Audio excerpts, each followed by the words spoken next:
Episode number 24 of Making the Case. Most of us value freedom over relationships. Let's make that case.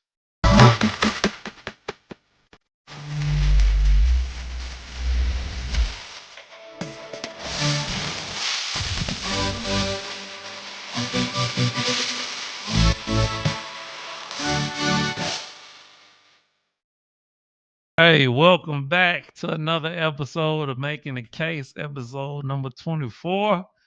Glad to have you back with us. For those of you new, Making the Case is a show where I take a topic or a question and I make my case on it through research, telling you whether I agree or disagree with something, providing evidence to you. All right. For those of you that's coming back, you already know what it is. All right. We got two channel norms. One, I attack points, not people. And then two, we don't do all the cussing and all the derogatory stuff. We'll leave it up to other people. I think it is of my belief that you need class in your life, that you appreciate YouTube channel that don't have all the ratchetness. Okay. No, and that's no shot to any channel out there. I'm just saying we like to keep it on the educational tip, the articulate tip, okay, the intellectual tip. All right. So without further ado, let's get into our opening statement.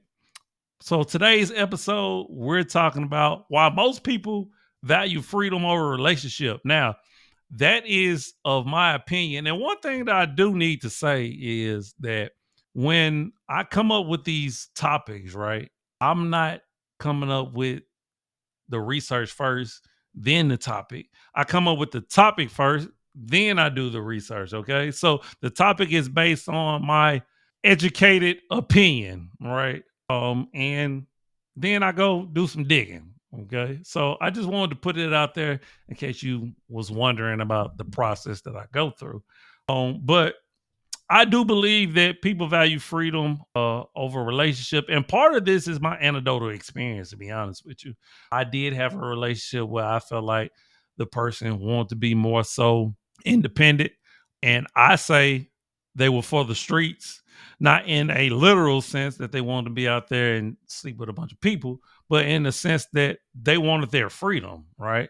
They wanted to be able to go where they wanted to go, say what they wanted to say, do what they want to do, you know. I think people value that more than they do a relationship. That is why that we have a record number of single people at 52 to 54%, something like that, which is ridiculous. It's unheard of, right? We've never been that high when it comes to the amount of single people. But I think it has everything to do. Now, and I wouldn't say that freedom is the only factor that creating a lot of single people, but I would say it is a large factor. It is very difficult to join combined lives with somebody and not feeling like you're sacrificing or losing something. We had the video on sacrificial love, right? If you haven't checked that out, you need to go check that episode out. So love is sacrifice, right? So there's a lot that you do have to give up, particularly when you have kids in a relationship. And so some people don't want to have kids because of that, right? Some people make sure that if they're in a relationship, they kind of let it be known that, you know, they like to go do this, that, and the third.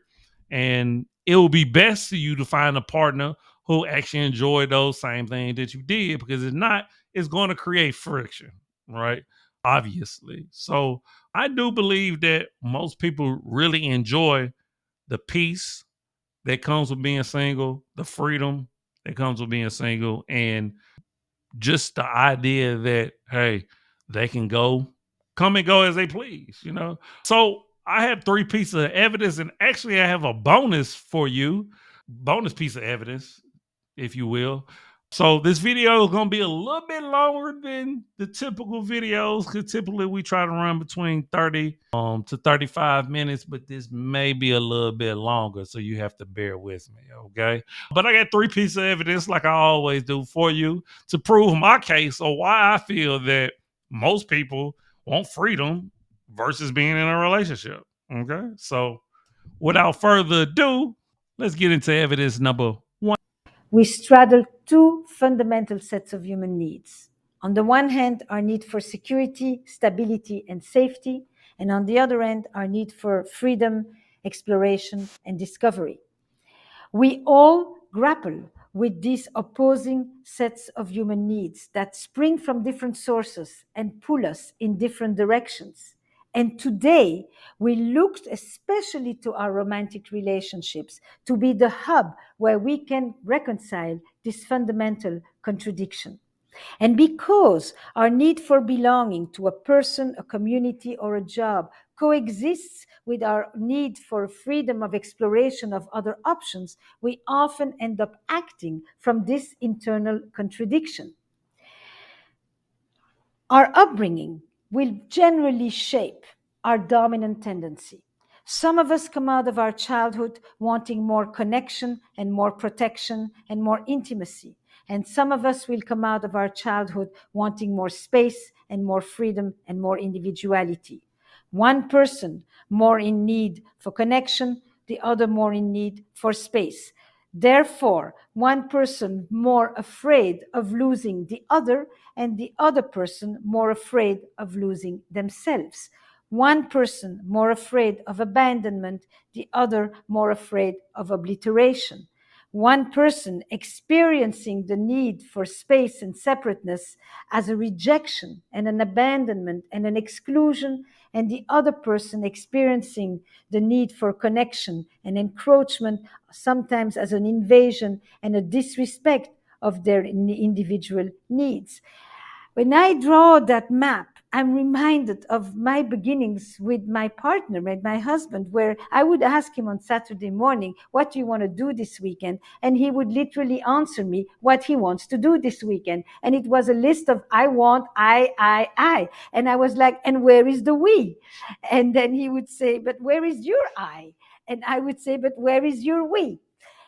And the way we organize ourselves in relationships is often that each person will inhabit one side of the equation. Often our relationships are set up in such a way that my proclivities will match your vulnerabilities, so that my strong side takes care of you never having to actually address the other side because you have outsourced it on me, and vice versa. That doesn't mean that we don't both need both, but each of us ends up only talking about one side of the fundamental sets of needs. So, how do we get out of this? What do we do? The first thing is very simple. Watch your dance. Who have you been in this dance, in more than one relationship for that matter? It will give you a sense of what is essential, what comes with you and travels everywhere, and what is particular to the partnership, to the person that you are with in this relationship. How has this relationship organized your role? Is very different from "this is who I am." And second, play the other part. Embody the part that you don't usually give voice to.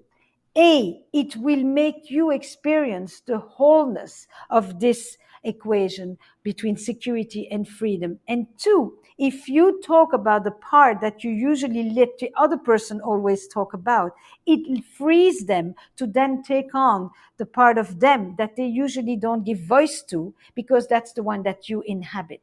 That polarization can be turned into a complementarity, and it will take you out of the rut. In my book, Mating in Captivity, I explore this fundamental paradox. I talk about it in terms of security and freedom, but also love and desire, also separateness and connection, and also stability and change, and also eroticism and domesticity.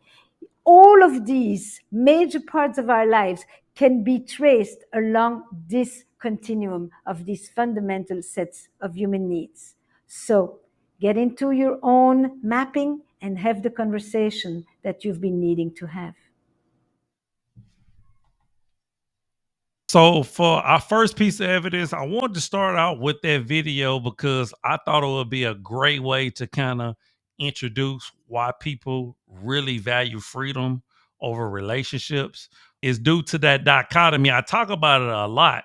I talk about things being on a spectrum, right? hot, cold, up, down, left, right, right. So essentially, that's what she's saying when she's bringing up the different things when it comes to freedom versus security and domesticity versus eroticism and things of that nature, right? She's talking about duality, right? We all deal with this. Every last single one of us deal with it on an individual level. But now, when we get into a relationship, now it becomes a little bit more challenging and even complicated for some people, right? Because now we have to figure out how do we make this work when I have my own frame of reference, I have my own temperament, I have things that I like to do, what I enjoy doing, and you have a whole different set of things that you like to do, that you enjoy doing. Now we got to mesh. We have to become one, right? And figure this out. And some people just literally don't want to do that, right? And it's fair, right? That is their choice. If you don't want to be with somebody and live out the rest of your life with somebody, that is your choice. But if you're going to choose to do it, it takes a lot of work. And this is the reason why a lot of time relationship and marriages are failing, because like people will put more energy and effort in their kids and in their jobs, and then their relationships a lot of time will take a back seat, particularly when you have kids and when they're young, right? And then by the time they get old and out the house, now you don't know how to operate as a couple anymore because you're used to putting the kids first, right? So I wanted to start out with that video because I thought it was a great way to introduce why some people just really value freedom, right? They value the idea of being able to just do what they want to do and not have to worry about bringing somebody in the fold. She mentioned like saying to our partner, well, what do you want to do this weekend? And he starts saying, right?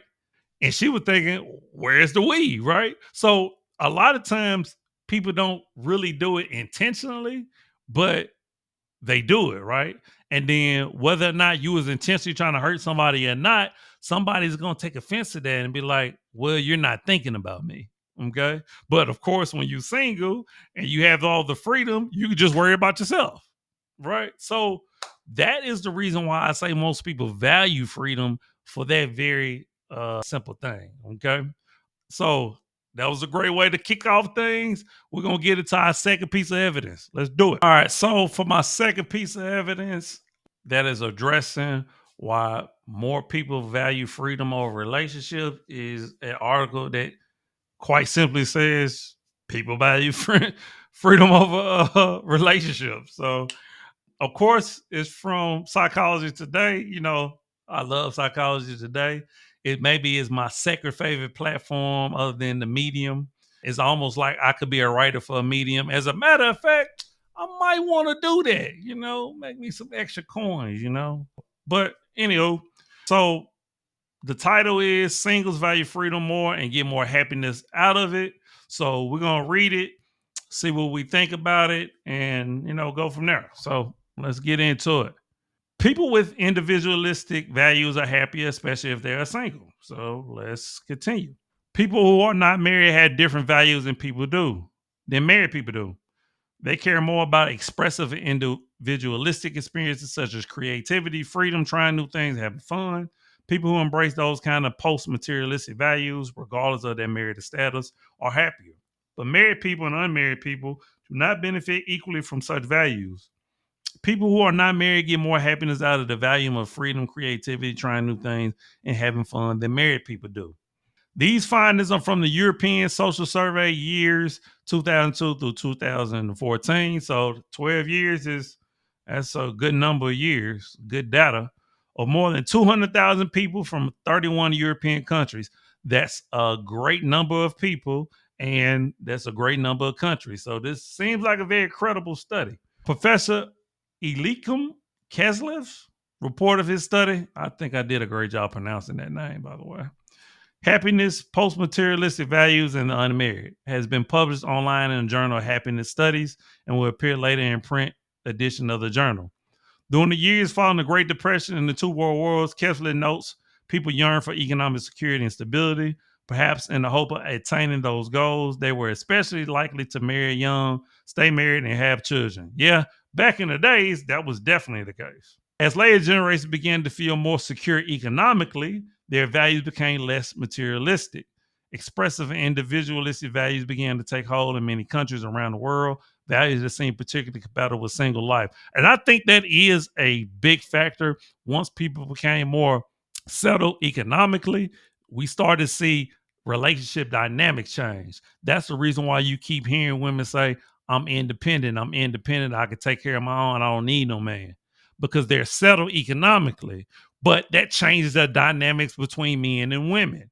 It's not that men need a woman to depend on them. Is that the fact if you keep throwing in my face that you don't need me, or you keep throwing out that you're making money, while in the same token still want to be taken care of financially, what kind of message is that send? Okay, we don't want to go down the wrong pipe though.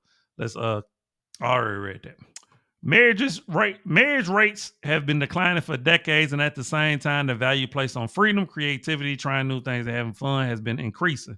Scholars and pundits have warned that these trends may leave people feeling unhappy. But do they really? And if so, are single people most at risk? In the study, Professor Keslev asked whether people who are not married value freedom, creativity, trying new things, and having fun more than married people do. Then he tested whether those values are linked to happiness. Next, he looked at whether the link between those values and happiness was any different for the people who are not married than for the people who were married. I'm interested in see what the results were. Cavell looked separately at different categories of unmarried people: divorced, separated, widowed, and always single. He also compared people who were cohabitating with a romantic partner to those who were married. Happiness was measured by participants' response to the question, taking all things together. Happy you will say you are. Post materialistic values were assessed by participants rating on the importance of being free, being creative, trying new things, and having fun. So I would say his study is definitely very thorough. Most studies are not as thorough as this. I just want you to know. People who are not married value freedom more than married people do. All the unmarried people, the divorced, widow, and always single people, and the cohabitating individual too, value freedom more than married people do. Divorced people care more about all four post-materialistic values than married people do. They place a higher value on freedom, creativity, trying new things, and having fun. Cohabitators do too. Lifelong single people value freedom and fun seeking more than married people do. Widows only value freedom more than married people do. And it's funny because every time you hear, and it's typically women say, like, I love to travel, i.e., which means they love to try new things, they love to go new places, right?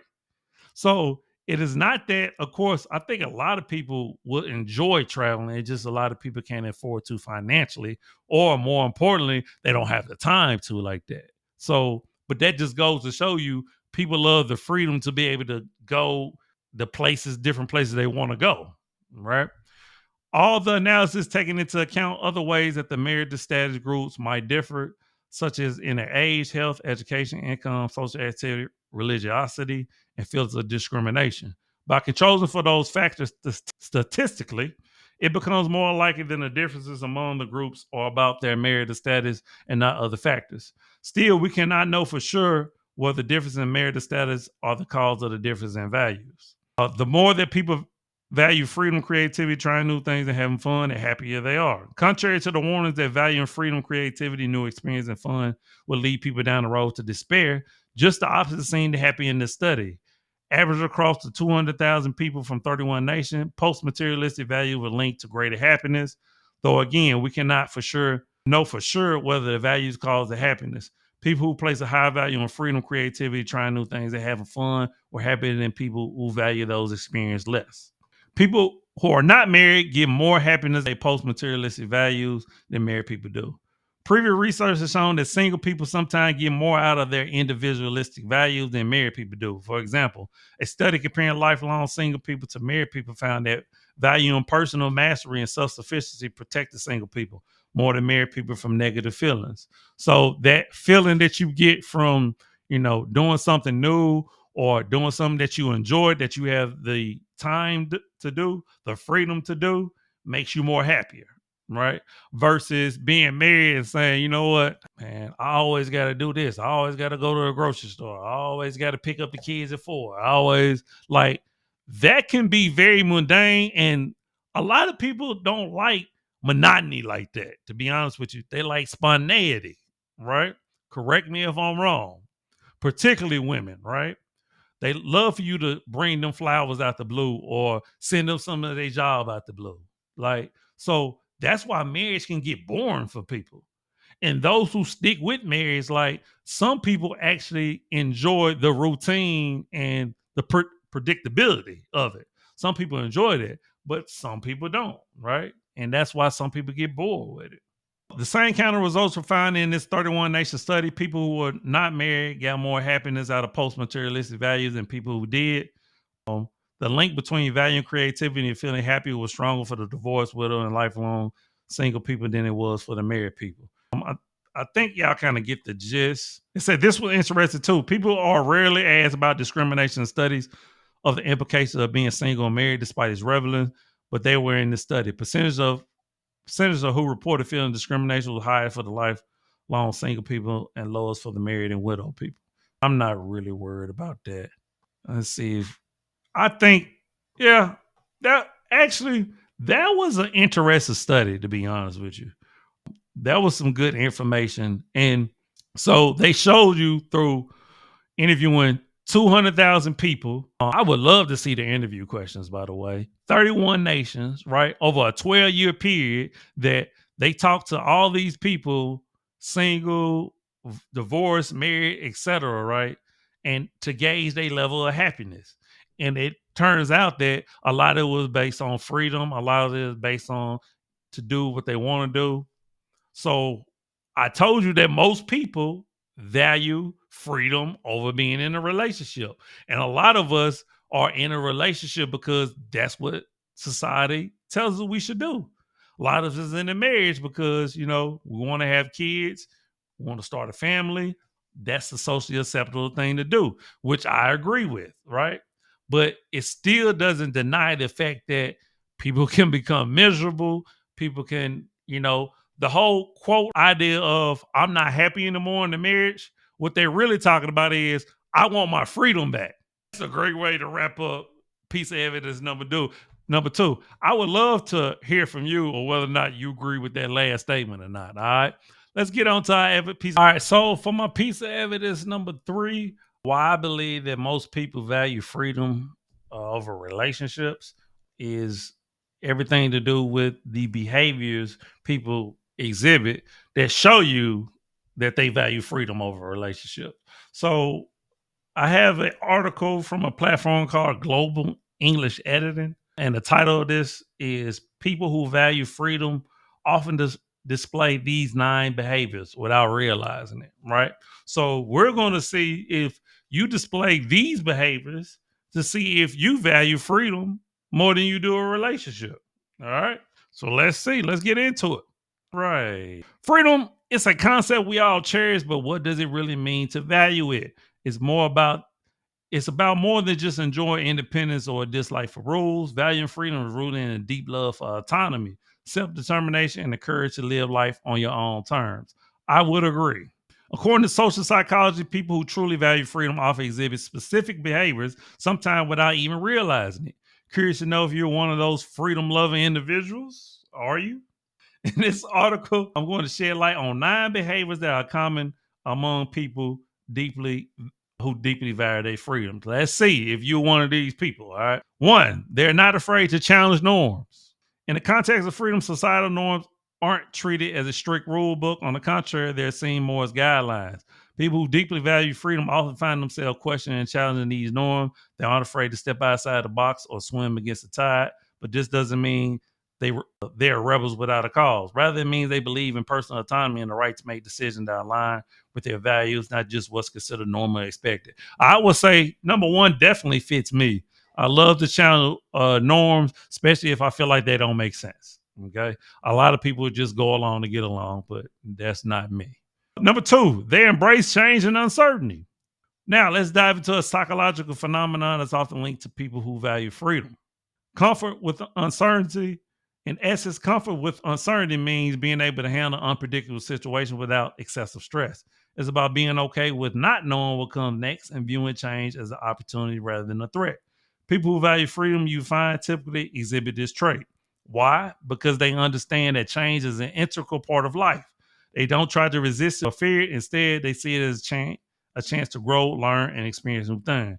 Consequently, they thrive in a dynamic environment where things are always evolving because it allows them the freedom to evolve. I would say for this, I'm kind of half and half. I don't mind change. I'm very adaptable, but I do like things to be consistent. That way I know what to expect. And I imagine a lot of people are like that. So this may or not actually fit you because I would say it's half and half for me. They often prefer solitude over socializing. Yeah. This might sound a little counterintuitive considering our previous point about embracing change and uncertainty. But hear me out. People who value freedom are often comfortable with solitude. Now, this doesn't mean they're introverts or antisocial. They can enjoy socializing just as much as anyone else. However, they also appreciate the freedom that solitude brings, the freedom to think, to reflect, and to explore their own minds without external influences. In the quiet solitude, they find a sense of liberation that's hard to come by in a room full of people. It's a space where they can become completing themselves without mask or pretensions. Oh my God. Yes, absolutely. Those people who value freedom, they value their alone time. They want to be able to reflect. They want that peace. They want to be able to meditate, pray, or whatever it is, right? It brings balance, right? So, absolutely. 4, they feel restless in routine. Imagine you wake up at the same time every day, me, follow the same routine, me, meet the same people, and go to bed at the same time. Now, that's not me. Day in and day out. Does this scenario make you feel restless? If it does, you're not alone. People who value freedom often feel stifled by routine. They crave novelty and variety, not monotony. This doesn't mean they're disorganized or chaotic. They may have routine, but they're flexible and open to change. They thrive on new experiences, learn new things, and meeting different people. And this, if you're in a relationship, could drive you crazy if you somebody who like is a thrill seeker, right? And the person that you with may not be. That may drive you crazy and it could drive you to end that relationship. Okay. Typically, you'll want to find somebody that is more of a thrill seeker like you. So, like I said previously, some people like monotony, some people can't stand it. So it just depends. 5, they have a strong sense of personal values. People who value freedom are often guided by a strong set of personal values. They aren't just words, they're principles that define who they are and how they live their life. They might value things like honesty, integrity, compassion, courage. These values aren't imposed by society or influenced by others. They're deeply personal, chosen, and upheld because they resonate with the individual's sense of self. 6, they're not afraid to make mistakes. I believe we all been there. That moment of hesitation before making a decision, the fear of making the wrong choice, the dread of making a mistake. But here's the thing: people who value freedom, they're not afraid to make mistakes. They understand that mistakes are a natural part of life, a part of the learning process. Let's face it, we all make mistakes. But those who value freedom see them as opportunity to learn, to grow, and improve. Absolutely. It's part of the growth mindset, to be honest with you, instead of having a fixed mindset. So those who value freedom, those who understand that, hey, we all make mistakes. Why would I beat myself up for making a mistake? Actually, what I'm going to do is I'm going to learn, I'm going to grow from it so that I don't make the mistake again or I lessen the number of times that I do make it. So I definitely agree with it. 7, they aren't easily influenced by others. Picture this: you're out shopping with a friend, they raving about the latest trend, urging you to try it, but you're not convinced. It's not just you. Do you give in to the persuasion or stick to your purposes? People who treasure their freedom aren't easily swayed by the opinions or expectations of others. They have a clear understanding of their likes, dislikes, and what aligns with their personal values. But what if it's something bigger, like a career choice or major life decision? Would you still hold on to your beliefs even if they're unpopular? If your answer is yes, then it's another sign that freedom holds significant place in your life. Simply put, it shows that you value your right to make your own choices more than approval or acceptance of others. Absolutely. If you value freedom, you're going to stick to your guns because it's what you want to do, not because other people think you should do it, whether that's family or friends. You're going to make your decision because you done rationalize it, you done thought it over, you done went through the pros and the cons, and you feel good about your decision. Number 8, they value their time. Oh, absolutely. I value time more than money. I remember a time when I was working a 9 to 5 job, stuck in the endless cycle of meetings, reports, and deadlines. I feel like I was living on someone else's clock. It was then that I realized how important time was to me, my time. For people who cherish freedom, time is a precious commodity. They focus on engaging in tasks and activity that resonate with their passions, personal growth, or bring a sense of fulfillment. This mindset stems from a deep understanding that time should be invested rather than just spent. Absolutely. Absolutely. Time is so precious and important, and you really understand how precious it is the older you get. Okay. When you're young, you think you have all the time in the world. When you're old, it's like racing against the clock, right? So that's absolutely true. And the last one is they're true to themselves. And finally, the most important sign that you value freedom is authenticity. Being true to yourself. People who value freedom aren't afraid to show it the world who they really are. They don't wear masks or pretend to be someone they're not. They understand their true power lies in their authenticity and that being themselves in the greatest freedom of all. That is why I was not afraid to start a channel and say I'm not gonna cuss on it. It's gonna be educational. We're gonna teach people. You're gonna learn today because I'm being me. This is what I do. And guess what? People are gravitating to it. People are loving it. Okay. Don't be afraid to be you. All right. Do what you feel is right. As long as it's just, as long as it's moral, as long as it's helping people, do what you do. Okay. So I thought those were 9 great points to why you will value freedom over being in a relationship. And if these different characteristics and these traits are you and you're in a relationship, you got some soul searching to do. Right. But maybe your partner is very similar to you, so it doesn't stick out like a sore thumb. So you've worked it out. But these are some things to keep in mind when you're in a relationship or you're in a marriage that, okay, well, maybe I do value this a little bit more than my partner does. And it's something that we're going to have to compromise and we're going to have to work through. So I did say I had some bonus piece of evidence for you. So we're going to get into that bonus piece of evidence. So definitely. So here's my bonus piece of evidence. And to be honest with you, I put this in there as I was doing my research and I came across this and I was like, you know what? This is strictly for those who are in relationships who definitely value freedom, but of course they value being in a relationship. So these are those tweeners, right? Those people that's in between a rock and a hard place. So I get 10 ideas for maximizing your freedom within your relationship that comes from Psychology Today. So this is for my people that's in a relationship. So if you know somebody in a relationship, definitely send this video their way so they can get some advice on how to maximize their freedom in their relationship. So let's get into it without further ado. So, number one, relationships are inherently constraining. In our dreams, we could have it all, including complete safety and complete freedom within a partnership. You could do whatever you wanted always, and your partner would always be there for you. In reality, that's obviously absurd and unfair. So don't complain. Don't say, I'm feeling constrained by this relationship. Of course you do. If you want a relationship, expect some constraints. In any intimate relationship, you'll have to find your elbows, tucking them in, make room for your partner's freedom, and extending them where you can afford freedom. The more realistic you are about relationship, the more freedom you can gain fairly honestly. So you have to understand if you're going to get in a relationship, then there's going to be limitations. It's going to be something you just can't do, right? You can't stay out to 3 o'clock in the morning every night. You're going to make your partner mad. All right. So it's just things that you just aren't going to be able to do. That's the choice you made. Two, even the simplest relationship is 8-1. A relationship is two people with multiple commitments to each other, to themselves, to the relationship, to others. Enter a partnership with this in mind is not I love you and you love me. It is instead I love you, you love me, I love me, you love you, I love us, you love us, I love others, you love others. That is an interesting way to look at it. I never looked at it from that angle, but it's so true though. It's like it's you, it's me, then it's us, right? It's you, me, and the kids. It's you, me, your mom and dad. Like it's so many different factors.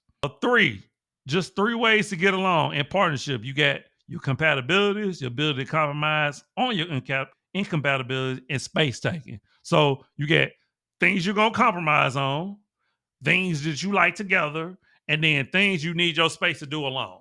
That makes so much sense to me, right? I think if you address your relationship that way, you would definitely see where when you do take your space and come back, you're refreshed and you miss that person. We always hear ask to make the heart grow fonder, and I truly believe in that. Okay. So that's great advice. 4, Freedom's a contract. Partnership is a choice, not an obligation. A relationship is one of the many things you can do in your free time. Not one, no one owes us partnership and we don't owe it to others. Still, once you're in one, you will have contracted, you have contracted for certain obligations. It is your moral responsibility to fulfill your contracted obligation. For example, if you have kids, they are really your moral duty. There's no such thing as an ex-parent. That's true. If you are pledged to monogamy, it's your moral obligation to stay faithful. I do agree. If you say, I'm getting in a relationship with you, she's expecting you to be monogamous. Unless y'all had that conversation. And unless you agree to a polygamous situation. But if you agree to it, you're supposed to hold in, you're in through a contract. And it would be fair if you put that in a prenuptial agreement. Now, how many people will sign it is the real question. All right, just saying. 5, don't moralize preferences. Don't let your partner shame you for your preferences. Don't guilt trip your partner and be guilt tripped. The biggest buzzkill burden in partnership comes from a natural human tendency to automatically translate our disappointment into shaming and our preferences into duties. It's insidious. It happens under the radar. It feeds a sense of claustrophobia, like you're living with your grandparents, and such moralizing will happen. Our first gut response to disappointment is, you disappointed me. We all know, we've heard it, like that's the worst thing you want to hear from your parents or anybody, right? It's like, I'm disappointed. That hurts more than I'm angry, right? So what he's saying is, like, don't try to make it a moral issue when it's just something that, is a misunderstanding or something like that. So number 6, be clear about what you will and won't do. I think that's pretty self-explanatory, so I won't go in on that. Own the incompatibility within your own self. We often see compatible partners when actually the incompatibilities are internal. Do you want a partner who is your equal or your subordinate? Maybe both. Resolve that internal incompatibility because you can't have both. Do you want a partner who is always there for you? Or do you want a partner who leaves you alone? Resolve that internal incompatibility because you can't do both. I do agree with that. Like, you have to understand what you want and you need in order to really truly get someone that you want and you need, right? So if you don't know who you are, that's why, of course, in the last video I was talking about being honest with yourself. You have to be honest with yourself. You really need to figure out all that stuff before you get into a relationship, and not figure it out while you're in one. Okay. 8, in partnering, seek compatibility and how you negotiate your incompatibility. I kind of talked about that earlier. 9, partner with someone you trust to decide fairly who to trust. No one owes trust. We have to earn it ongoingly. Even with our own partners, we don't get to say to our partner, you must believe me always. That's your duty as my partner. Still look around. It's obvious that people end up gaining trust they don't deserve and not gaining trust they do deserve. I do agree that trust is an ongoing thing. So trust is gained by consistency, right? So once you break that consistency, then I no longer trust you, but you can gain my trust back. So, and the last one, give and take. With freedom comes responsibility, not just responsibility to use your freedom well, but also responsibility for granting others equal freedom. It wasn't always that way. In traditional society, the husband was the master, the wife was the servant. Chances are you don't live in such a society. If you want the freedom to follow your preferences, you have to grant that to your partner. So I thought these were 10 good things that if you're in a relationship, that these are some things you definitely want to think about. And anytime you want me to send you these articles, definitely leave me a comment and I'll shoot it to you. Just leave me your email and I'll shoot it to you. But this is definitely some good advice for those that are in a relationship that may be feeling constrained, that may be feeling like, you know what, I don't know if I need to be in this. This is a way to kind of work through things and make sure you have your freedom while also, enjoying being in a relationship. So being in a relationship can be a great thing for sure. It's all about perspective and kind of how you view it. Okay. So wrap up, we'll get into my close. All right. So that was a lot of evidence that I showed you guys on why I believe that people value freedom more than relationships.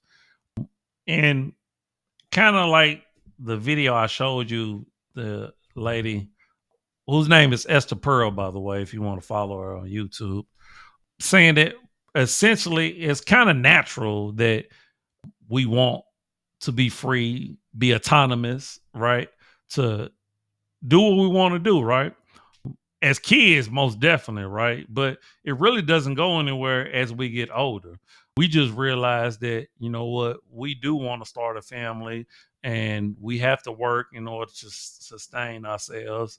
And it's certain responsibilities that come along that kind of lessen the freedom that we have. Because when we're younger and we don't have all those responsibilities, we got more freedom, right? We got more downtime. It's a lot of pastime. So we still value freedom the older we get. It just looks different, right? We do have the money to do more things and we're older, so we can do more things, but we still value freedom very much so, and it's natural to value it. And there's concessions that got to be made if we're going to be in a relationship, which is why a lot of people, because of economics, their lifestyle is different because of economics. Social media influences people, so which makes us want certain lifestyles and certain things. And so all those different factors have created the idea that, you know what, like, I probably would be better off being by myself. Like, I would have more freedom, right? That's It's two things you're gonna hear from single people. I'm free to do what I want to do, and I have more peace, right? I don't have to worry about, calling somebody, checking in with somebody. I don't have to worry about this. All of it centers around freedom.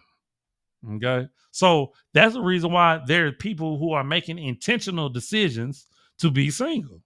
And even those in relationships, right? They crave freedom. They want freedom. Why do you think people don't go straight home after work?